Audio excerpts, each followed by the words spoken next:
सावन के सोमारी चारों कराए की पारो शिवाजी में है की पुराली।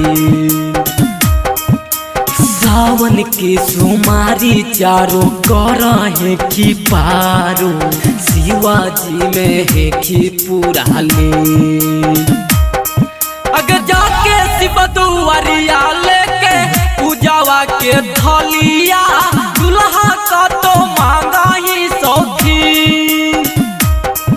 अगर जाके मंदिरिया लेके पूजावा के थलिया दुल्हा का तो मांगा ही सौखी।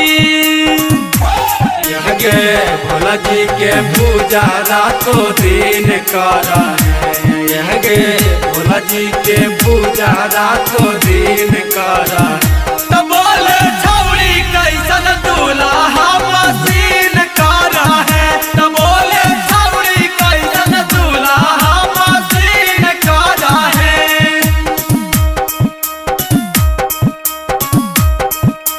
बोल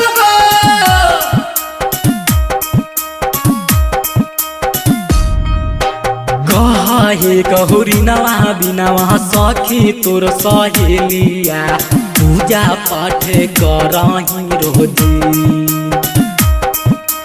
कहे कहुरी नवा बिनवा सखी तोर सहेलिया पूजा पाठ करही रोजी।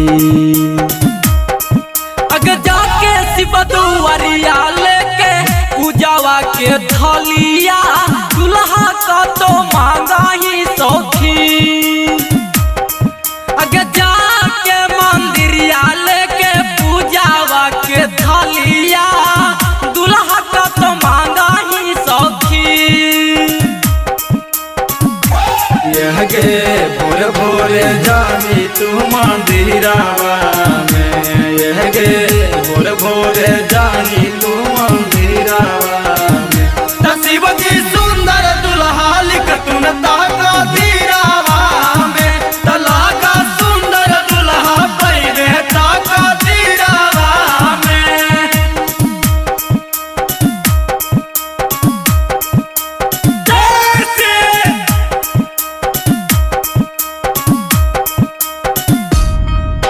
छोटू छबीला से पुआना मोलायंकित ओहू हे कौ भगती में लीन।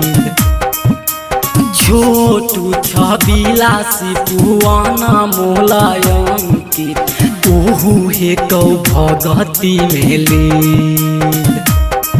अगर जैसन दुल्हा भोला जी से मांगते गे छाउड़ी